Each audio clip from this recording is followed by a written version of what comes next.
Remue ménage.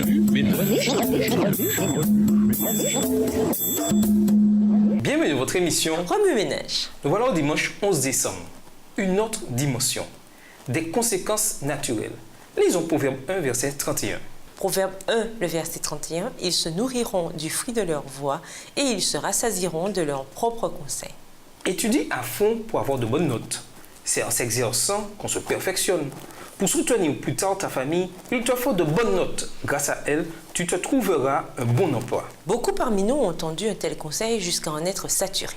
L'équation est simple. Si on travaille dur maintenant, on sera récompensé plus tard. Des athlètes s'entraînent des heures par jour rien que pour représenter leur pays aux Olympiades. Des parents ont plus d'un emploi pour que leurs enfants jouissent d'une vie meilleure que la leur. Cependant, il existe une autre dimension qui entraîne des pertes. Et nous en sommes témoins chaque jour.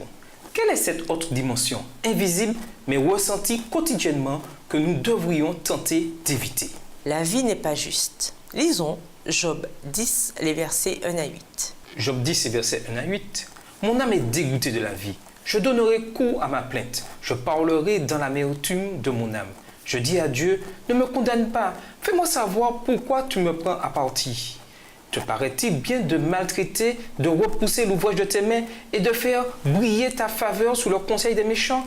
As-tu des yeux de chair? Vois-tu comme voit un homme? Tes jours sont-ils comme les jours de l'homme et tes années comme ses années? Pour que tu recherches mon iniquité, pour que tu t'inquiètes de mon péché, sachant bien que je ne suis pas coupable et que nul ne peut me délivrer de ta main. Tes mains m'ont formé, elles m'ont créé, elles m'ont fait tout entier. Et tu me détruirais? Job menait une bonne vie. Il travaillait dur et en récoltait les fruits. De plus, il avait une famille respectable. Il vivait son rêve et suivait Dieu du mieux possible. Mais un jour, tout bascula. Il perdit ses enfants chéris, ses biens et sa santé. Ces catastrophes s'abattirent sur lui en une succession rapide. Pourquoi moi, Seigneur? Je t'ai servi, j'ai utilisé fidèlement les ressources et le temps que tu m'as confiés. Est-ce là ma récompense? Je ne mérite pas d'être traité ainsi. Que se passe-t-il quand Dieu n'entre pas dans notre boîte? Quand il ne joue pas selon les règles de notre société? Quand nous pensons qu'il n'entend pas nos appels à l'aide? Lorsque nous sommes malmenés par la tempête, il est difficile de voir autre chose que nos propres problèmes. Mais il existe une autre dimension que nous ignorons souvent, surtout lorsque nous luttons dans la bataille cosmique entre le Christ et Satan. Se soumettre à la victoire. Lisons Job 19, les versets 25 à 27. Job 19, les versets 25 à 27. Mais je sais que mon Rédempteur est vivant et qu'il se lèvera le dernier sur la terre.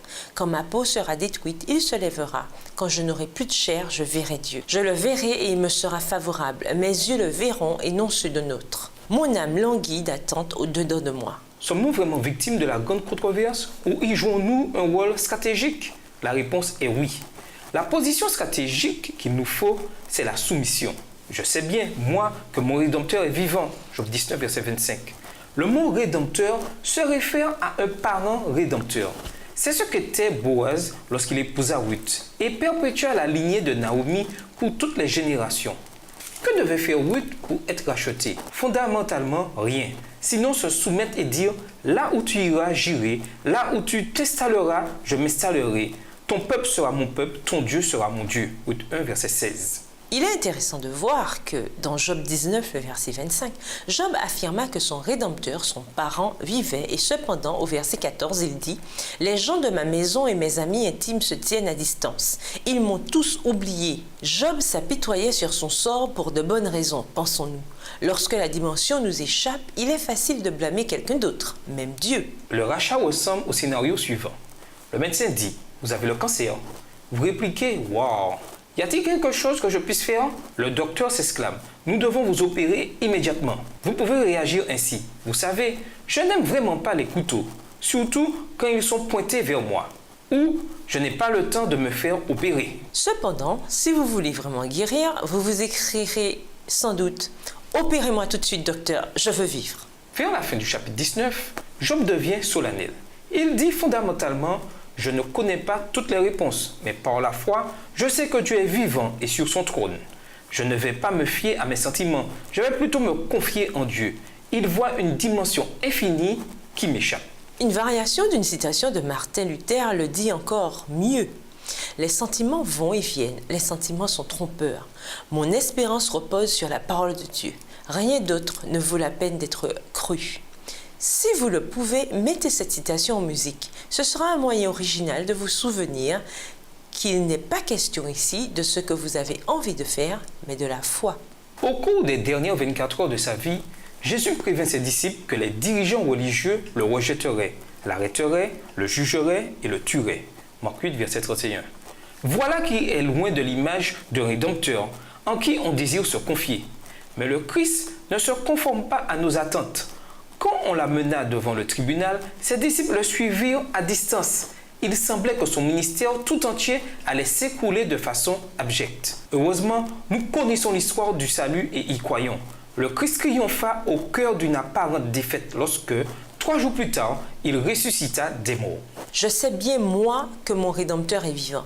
Même si vous ne le voyez pas, vous savez par la foi qu'il est vivant. Le Christ a triomphé du tombeau.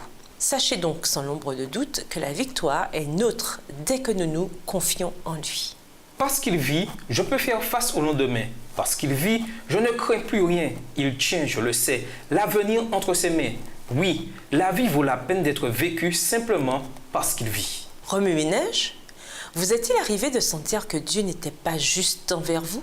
Racontez. Dans quel secteur de votre vie avez-vous dû vous appuyer sur votre foi plutôt que sur vos sentiments?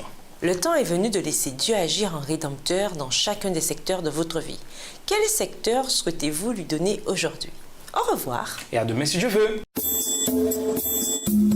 Remue-ménage.